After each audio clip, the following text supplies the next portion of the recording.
Appreciate the media coming out today to join us. We appreciate all of you coming out. We had to bring in chairs. That's always a good sign of an issue that's got everybody's attention.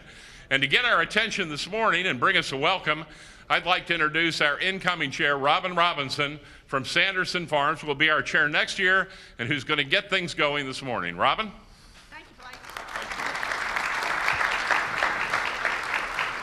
Well, good morning, and thank you all for being here. I am Robin Robinson, and I do work for Sanderson Farms, and it's a great day to be here in Jackson to talk about what we're going to be doing with our highways and our ways of transportation. So thank you for being here. I am filling in for David Gates, our current chair, and I am excited about being the chair next year for Mississippi Economic Council. So thank you for being here. Back in 2004, the Mississippi Economic Council embarked upon a Blueprint Mississippi program to assure that we would have a sustained process for our research, and also that research would allow us to launch significant initiatives statewide aimed at making Mississippi more competitive. In other words, helping put Mississippi in the place of greatest opportunity. Does that sound like a great idea? Great. Well, you're in the right place this morning, absolutely. So we're here today to announce yet another step in the Blueprint process. What we're going to do this morning, we're going to release a significant body of research, independent research, by the Blueprint Mississippi Transportation Task Force. And we have a branded initiative called Accelerate Mississippi. And this Accelerate Mississippi initiative is to take these recommendations that you're going to hear about today and move those recommendations into results. And I don't know about you, but having results from a project is a good thing, not putting it on a shelf. The MEC, as most of you in the room know, we gain our strength through our volunteer leaders who dedicate time and resources to move our state forward. A team of leaders has made a meaningful difference in this work that you're going to hear about today. And we are certainly grateful for this task force work. So, at the lead of the task force, the man who has chaired this project has been my boss. As a matter of fact, he hired me 38 years ago at Sanderson Farms. Of course, I'm only 29, so y'all can figure that part out.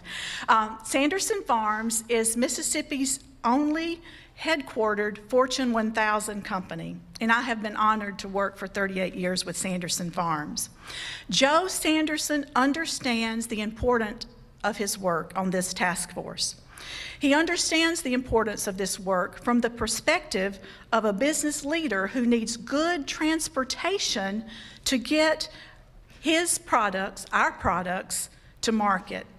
But Joe Sanderson is also a Mississippian who cares deeply about the economic future of our state. And just as a side note I can share with you, he cares deeply about his employees too. It was Thoreau who wrote that a corporation can only have a conscience if it is run by those who have a conscience. Joe Sanderson is a great man. He's a man of great conscience and great heart, and he shows that commitment that he has to our state in so many ways that he gives back. From boosting the Blair E. Batson Hospital for Children through the Sanderson Championship, to serving on task force and many other projects, and especially like the Blueprint Mississippi project, has his full commitment, full scale. So we are thankful for Joe. But the past is prologue when it comes to his leadership, because his father, Joe Sanderson Sr., also had a strong commitment to community and was very involved and engaged in the 1987 highway project. And you're going to hear a little bit more about that today too. So these are just a few reasons why it gives me such great pleasure to introduce my boss and my friend, a great man of great conscience and great heart. Please help me welcome Joe Sanderson.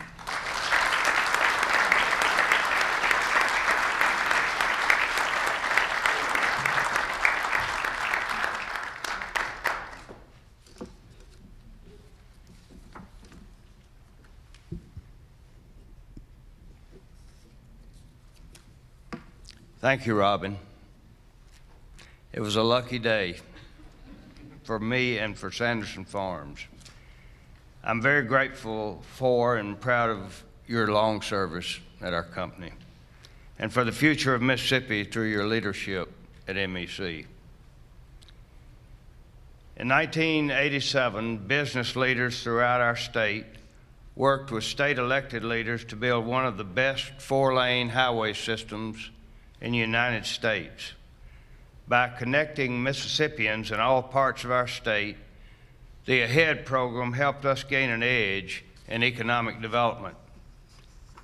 It was a magnificent project, constructing 1,077 miles of 4-lane highway over a 26-year period of time at a cost of $3.38 billion.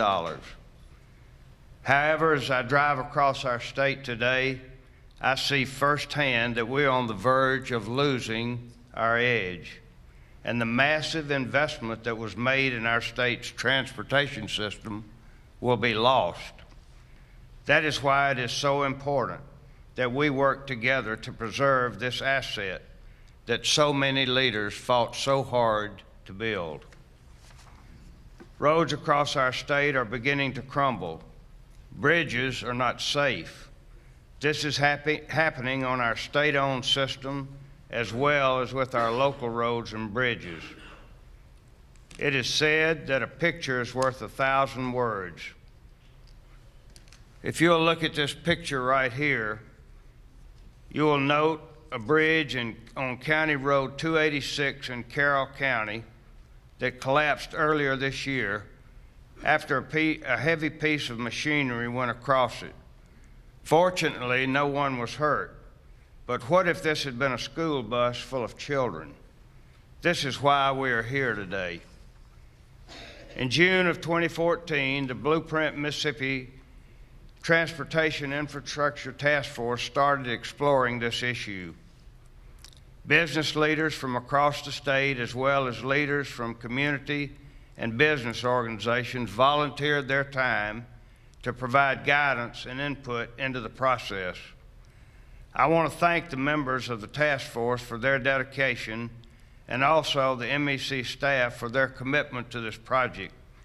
Will you please stand so we can recognize your hard work?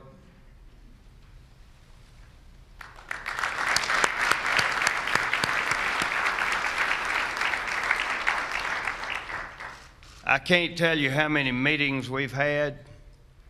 It's been a lot of trips from Laurel to Jackson.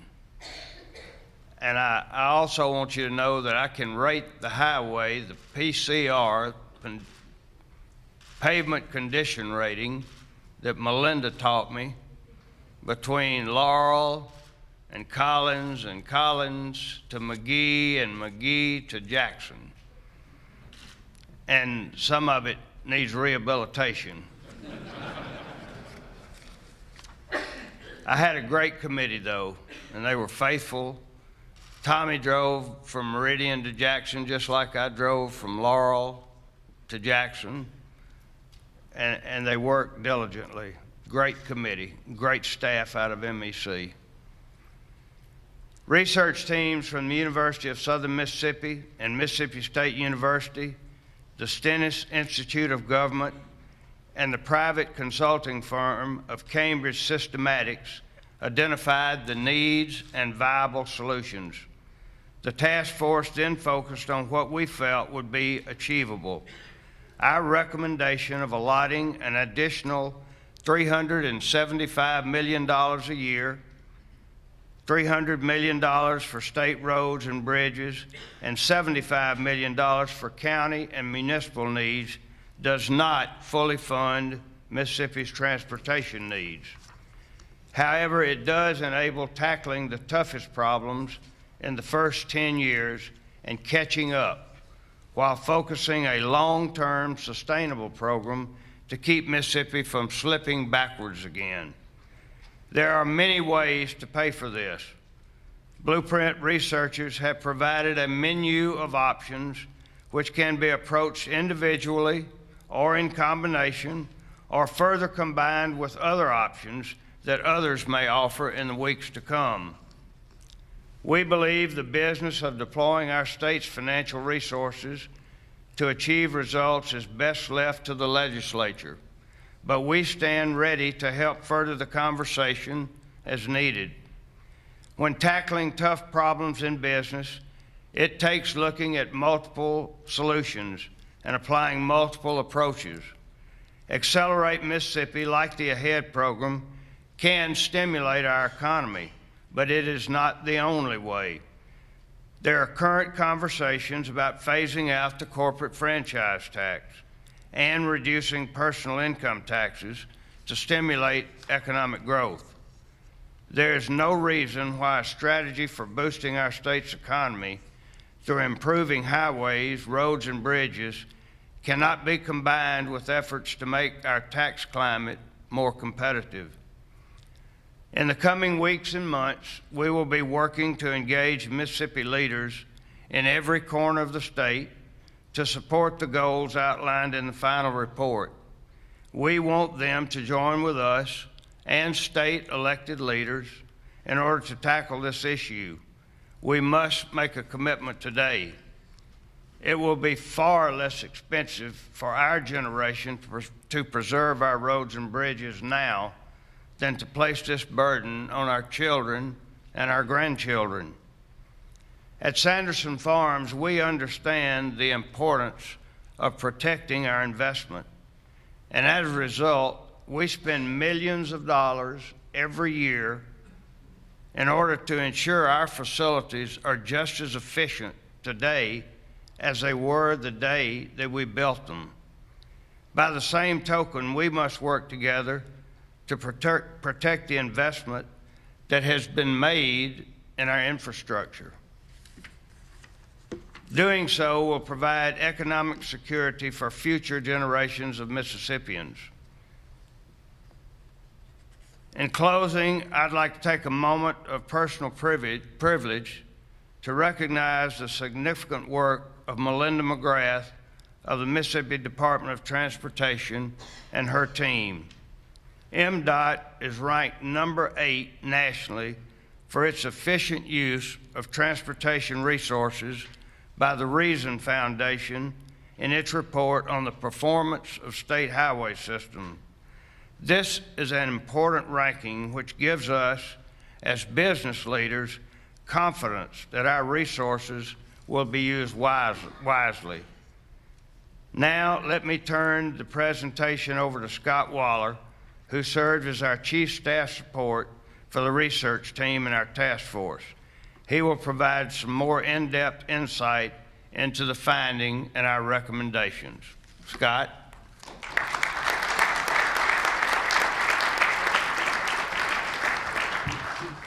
Thank you, Joe.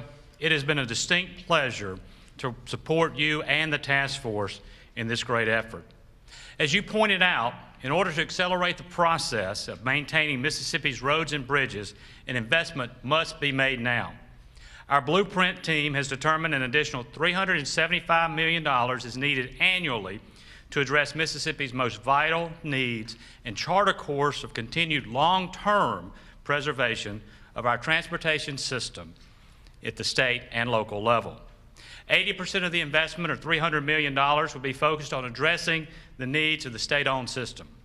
20% would be split between counties and municipalities, providing an additional $37.5 million to each annually. Dedicating this new revenue to state and local bridge replacement and road maintenance will stabilize our state's transportation system and put us on a path to protecting this investment. Our researchers first defined what was required for the current state and road bridge needs, as well as the needs of local deficient bridges, and looked at what are the 25% of the roads on the local level that are in the worst condition. And if we fail to act, we learned that the cost to repair this is only going to rise. This is a real issue. The maps tell the story. I know many of y'all had a chance to look at the maps in the back, and if you look at the bridge map, you'll see there are bridges all across the state. In fact, 4,000 state and local bridges are in need of repair replacement. And what's worse, many can no longer carry the weight that they were originally designed to carry, causing major safety issues, especially for school buses, first responders, and commercial vehicles. By enacting a 10-year plan, it will be a giant step in tackling this enormous problem and benefit Mississippians in all parts of the state.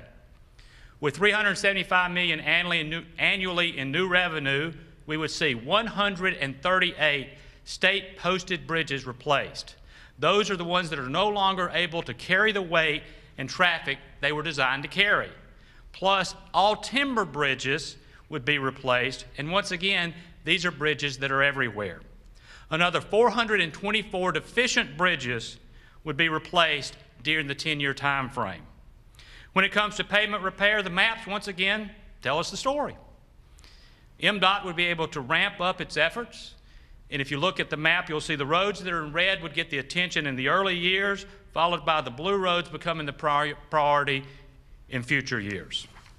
At the local level, the infusion of $75 million each year in new revenue, again split between the counties and the municipalities, along with the continuation of the extremely vital programs operated by the Office of the State Aid Road Construction and the Local System Bridge Program, would enable local leaders to address the roads and bridges that are in the worst condition.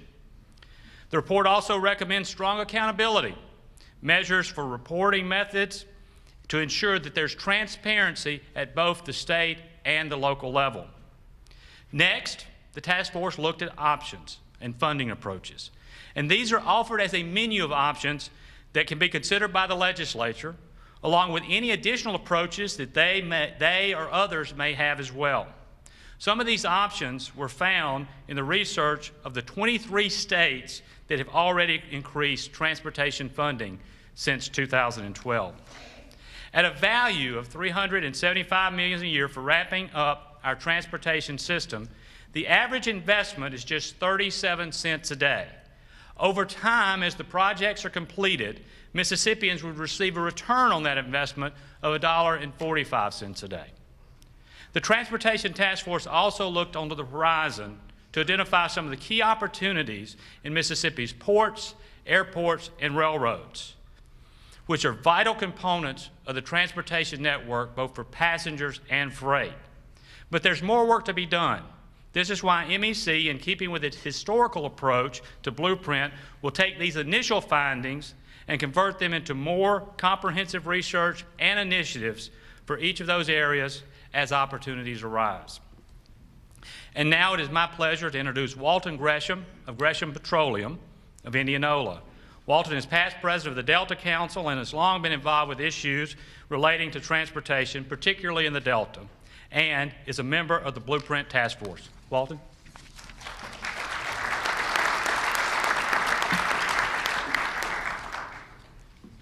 Thank you, Scott. Today, the new Star Wars movie opens. And while the force of positive energy is here in the room today, I feel like we're more part of Back to the Future.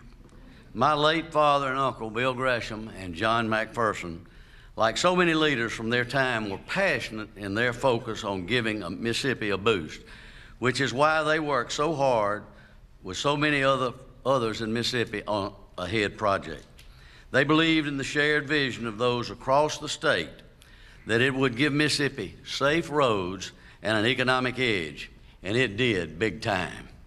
It's a bit of an emotional experience to stand here today and be part of advocating a bold new program of action for highways and transportations to help Mississippi continue to grow and prosper, and to build on the legacy that those who worked so hard, like my father and uncle, created for us in 1987. Their work in helping create a HEAD gave us a gift of economic opportunity. We now have a responsibility to pay it forward. The leadership Joe Sanderson has given to this effort is emblematic of the model established by the public and private sector leaders of a HEAD in 1987. Joe, you've done a magnificent job, and we really appreciate your commitment.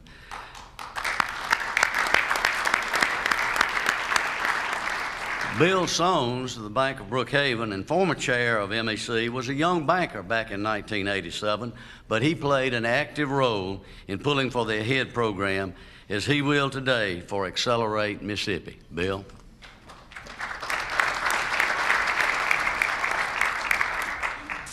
Thank you, Walton.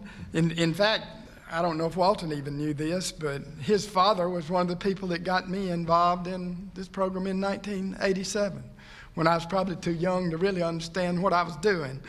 I'm really not a young banker anymore, but on days like today, I feel like one. I feel like we're starting something that's exciting, that'll prepare us for the future. Back when I was involved in AHEAD in 1987, our job was to go out and encourage others to support it. That's our job really today.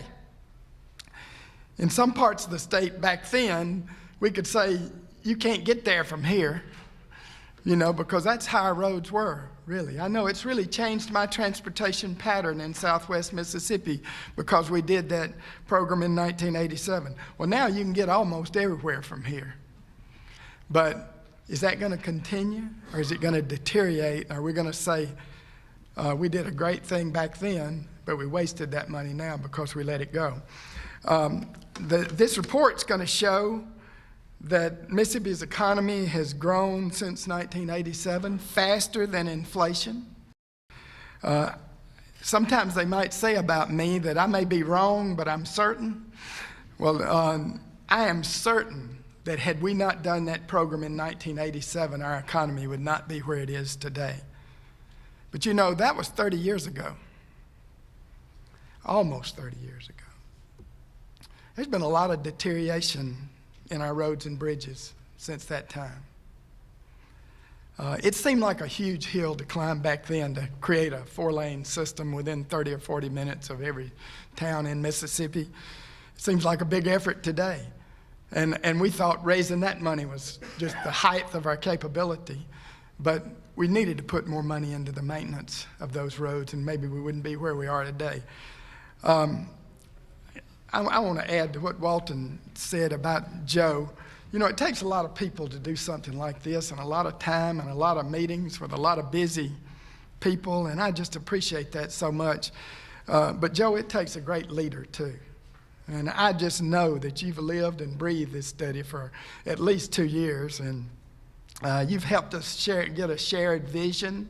I hope you all will jump in on that vision today. We can translate this into a positive reality. We really can. I got 19 grandchildren. I just love to say that. But it's not going to be good enough to tell those grandchildren in their adult lives that we did something great in 1987, but then we let it deteriorate and ruin. So let's do something great today. Really, let's think about doing something great for our state today.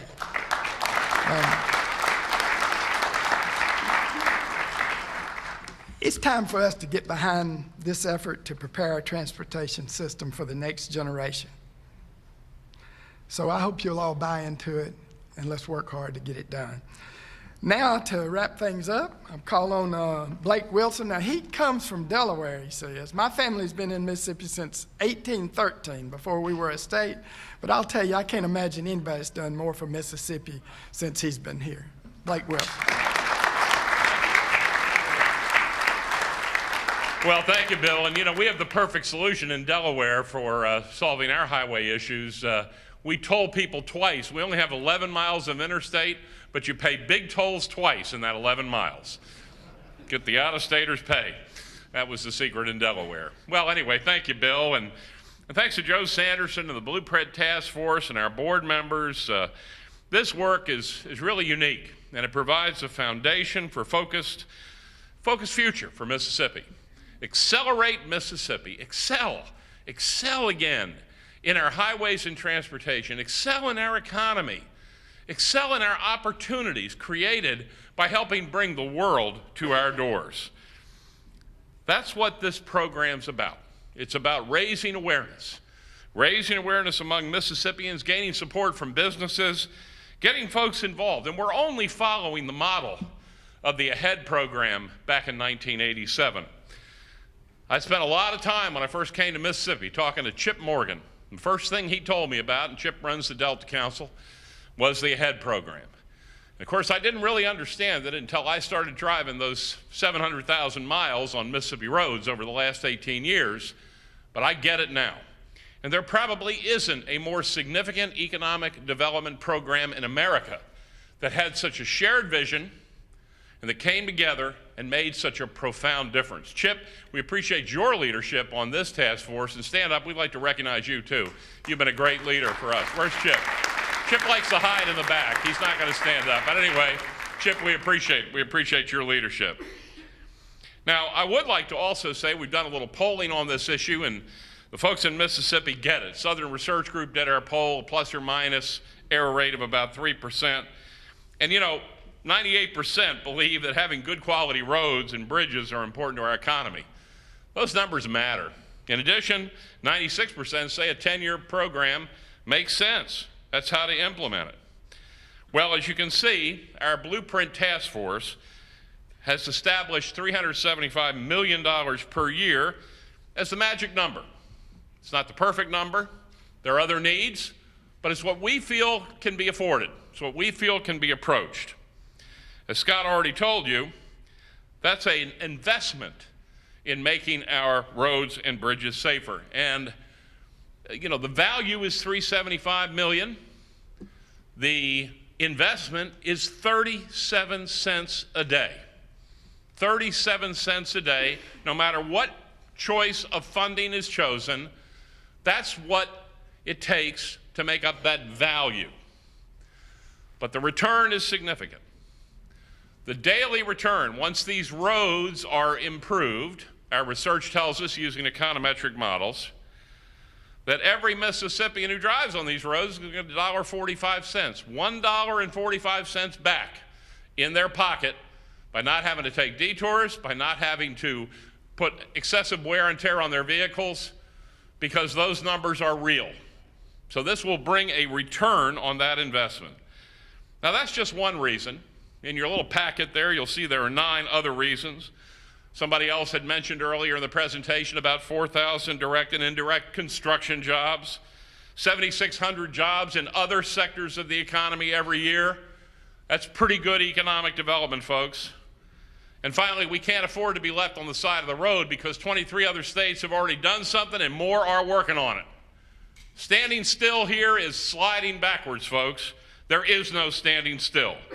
Accelerate Mississippi is ramping it up. We're going to ramp up the conversation about making the investment today in our highway system to bring meaningful change for the next 10 years of the focus of this, but also ongoing in the decades to come. Now, I want to tell you that the recent passage of the federal transportation bill was important. The leadership of our congressional delegation was important because in the last few years, there was no predictability relative to the federal highway funding. You can't build roads on a dime. You have to be able to plan for them over time and be efficient in how you use those resources. And if funding is just, if you're waiting to find out if funding is going to come every year, it can't be very useful to you. So what they did was dramatic in giving us a pretty much good roadmap for the next 5 years. But it's important to note that that does not relieve us of our responsibilities because the dollar stayed essentially flat. So the good news is we got predictability and sustainability. The challenging news is we've got to still do our part. And that's our message today. We can't lose sight of our responsibility. So just remember, this isn't someone else's issue. It's your issue. We're talking about a crumbling road and bridge system. Look at the pictures that were on the screen. Look at this picture here. There's no denying it. And these aren't other people's roads and bridges. They're your roads and bridges. You are driving on them every day. If you don't believe it, go to the website. You can download a list of every rundown road and every rundown bridge in your county. So it's our problem. Well, I appreciate the fact that so many people turned out today to launch this important initiative. We're doing a road show, as you know, right now. We're visiting 23 communities. we're going to get the word out. This event is being live streamed today, and many of our 11,000 members around the state are watching. So we're ramping this up. We need all of you to be a part of it. And we need you to look at those issues on the back, and I need you to respond. Would you say that they're just, the right issues, or are they the dang right issues? What do you say, right or dang right? All right, we're on the right track then. Well, thank you for your attention. Joe Sanderson, Scott Waller, and I will have questions from the media. We'll take questions from the media if you have any, and then we'll also hang around for one-on-ones afterwards. So that concludes our formal presentation. Thank you all for joining us today. Any questions from our media guys? They're coming up. And we'll do one-on-ones too, but anybody got any questions that they want to do with the crew? There's Chip right there. He didn't want to stand up. You want to do one in the group, or do you want to do it one-on-one? One-on-one? One-on-one, guys? Okay, great. Thank you all. Stick around, enjoy cookie, soda, coffee. Thank you.